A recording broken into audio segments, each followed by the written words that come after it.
YouTube. What is going on with y'all boys, man? It's Kymanijb, and I'm back with another video. And in today's video, we have another good enough video. The failed curses for the plague.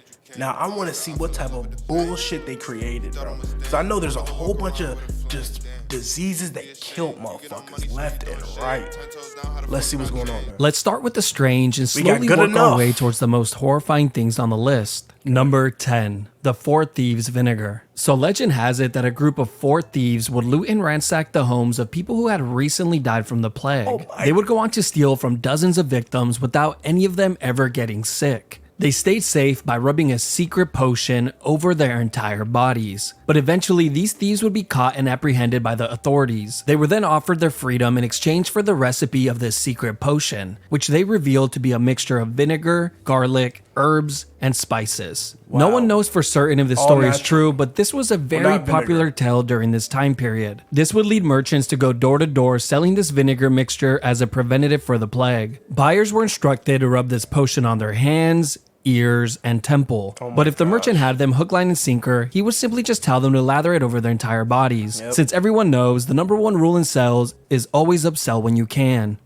And surprisingly, this potion would work really well against the bubonic plague, thanks to the mixture containing the herb mugwort, which is a natural bug repellent. And since the bubonic plague was spread from the fleas of infected rodents, this would prove to be one of the very few remedies that actually work. But sadly, fleas were not the only way of contracting the Black Plague, the second method being much more deadly and was most commonly spread from human to human. This would be known as the pneumonic plague, which often carried a 100% mortality rate. This form usually spreads when a person inhales the airborne droplets of an infected person. No, that's crucial. Which caused the disease to infect the lungs. And of course, the potion would prove to be completely useless against this form of infection. Number 9. Quack doctors. Throughout history, when the Black Plague would break out, those with financial means would flee from cities and escape to the countryside. That fucking horse, like, good enough. Can we draw this shit good enough? Like, goddamn. The nigga looks fucked. Like, what are these? This would of course include the majority of the city's doctors, leaving behind a massive and lucrative market for quacks, where they would post up on city corners selling powders, potions, magical cures, and anything else that they could think of. They would yell at the top of their lungs at people walking by, letting them know that they were selling the latest and greatest cures or preventatives for the plague or any other ailments.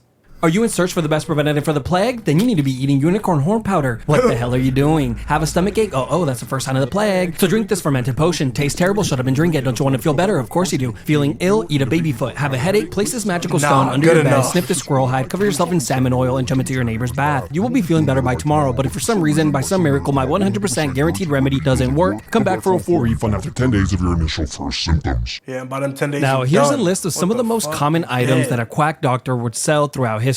Just so you can get an idea of how scummy these guys really were. Talk to me. Snake oil, of course. Chill and fever tonic. Miracle elixirs that cured pretty much everything. Ointments that would cure baldness. But my favorite one, a tincture that would restore life in the event of sudden death. That can revive niggas? Nah, that's Fortnite. That would restore life in the event of sudden death. Cause that's Fortnite. What the fuck?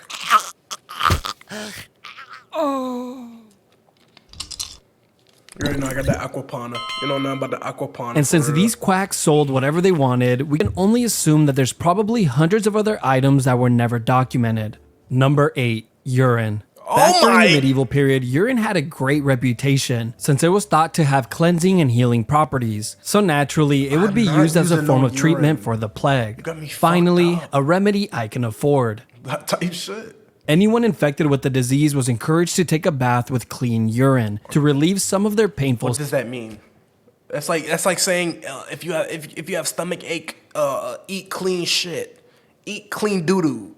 How the fuck? How that makes sense? Symptoms. The urine would be collected from healthy people and sold to the sick, where it was then added to their bathwater, or better yet, consumed directly from the glass. But if I was alive during this time period, I for one could never bring myself to partake in such a disgusting and humiliating practice. Nigga, what? Buying from a middleman. Since I always say drinks are at their best.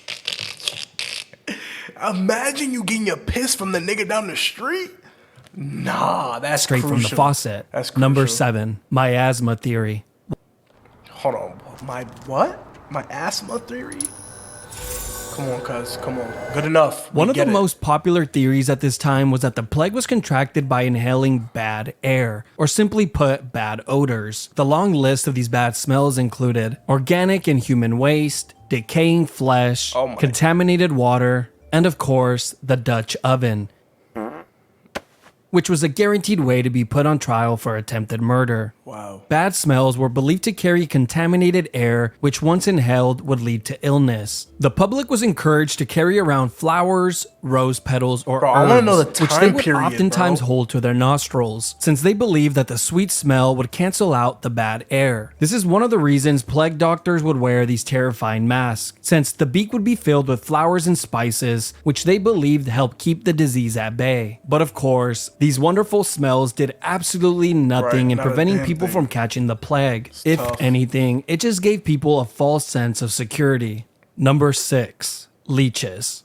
Leeches were commonly used by the wealthy as a form of bloodletting, and was relatively painless considering what the alternative was. But more on that one later. Bloodletting is when blood is drained from a patient, usually from an incision or leeches. Here, the leeches would be placed on a person's body while they kick back, relax, and let the leeches Are y'all letting leeches go on to your town. face? Yes or no? The theory behind this was that the leeches would suck out the bad blood, which was thought to cause illness. But the irony being that the leech's bite was the thing that could make them ill, since it always carried the chance of developing an infection. That's crazy. Now, originally, I didn't think this whole leech operation sounded too bad, until I saw the diagram for the most common locations for bloodletting.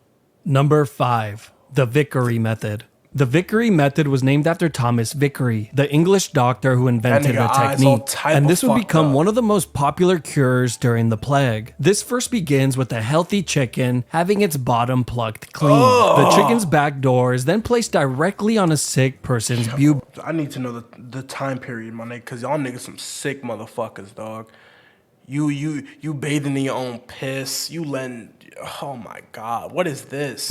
And strapped down to keep it in place. The logic behind this was based on the belief that chickens breathe through their back door. So in theory, it would suck out and absorb... A myth did this shit.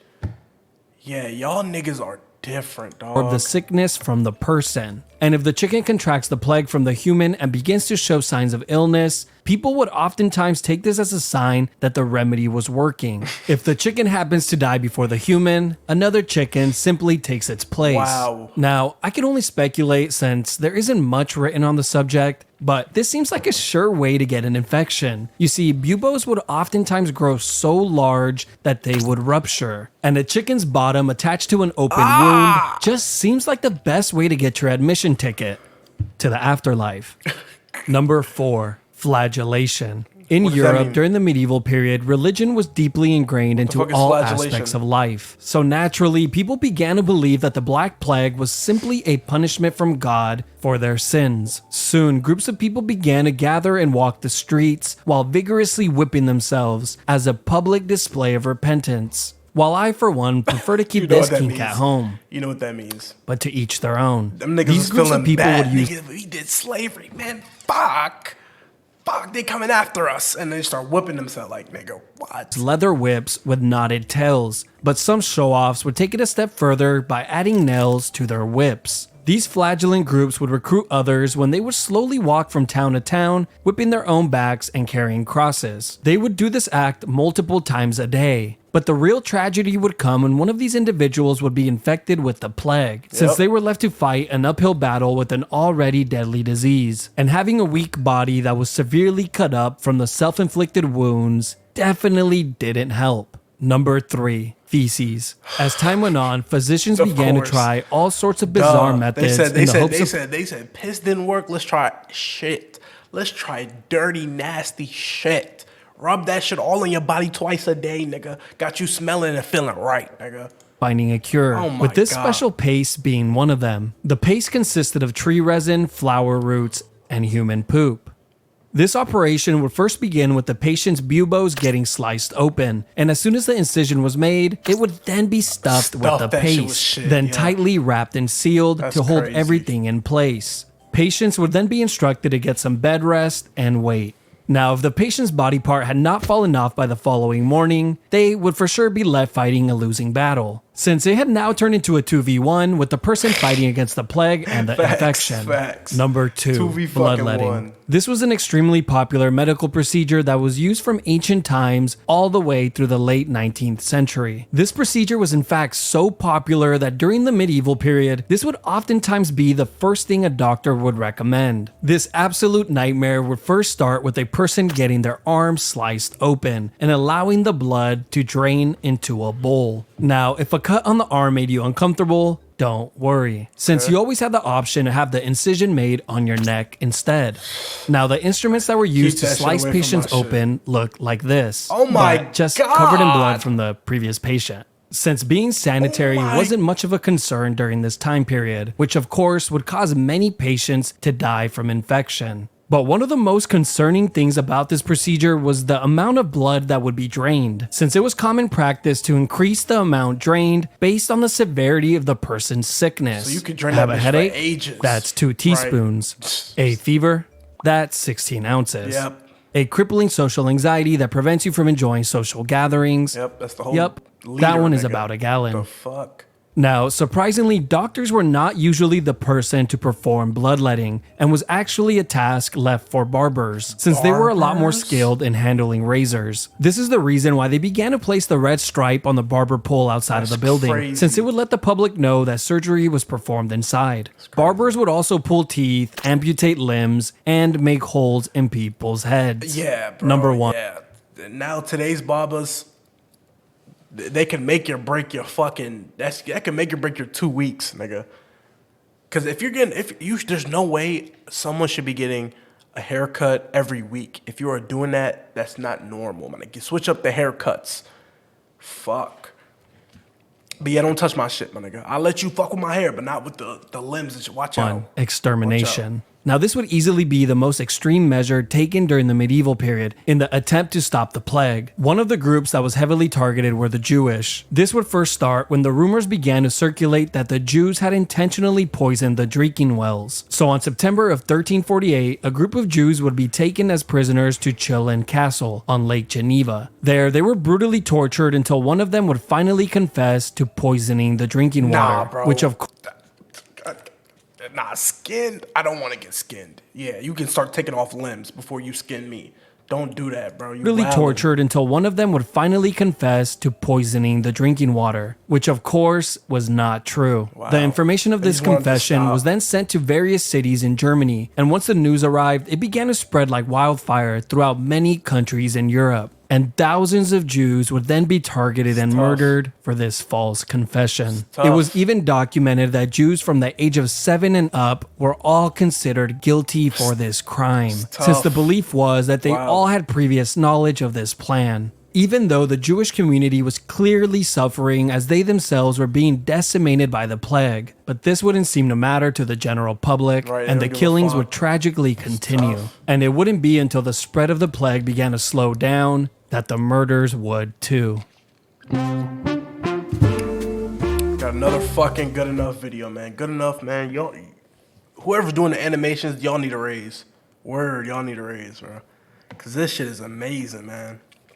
If y'all like the video, please put a like, subscribe, put a comment. I love y'all niggas. We are on the road to 100 subs. We almost there. I love y'all niggas. Y'all boys be safe. Peace, peace, peace. And it's good go, y'all been did it. Damn, they ain't want me to do it. I put my all in this music. I'ma walk in this bitch and then lose it. Shut the fuck up, I ain't after your 2 cents. They ain't getting money, the fuck is you doing? Is you kidding me, nigga, you stupid? Bitch, I'm knowing they thought I was clueless.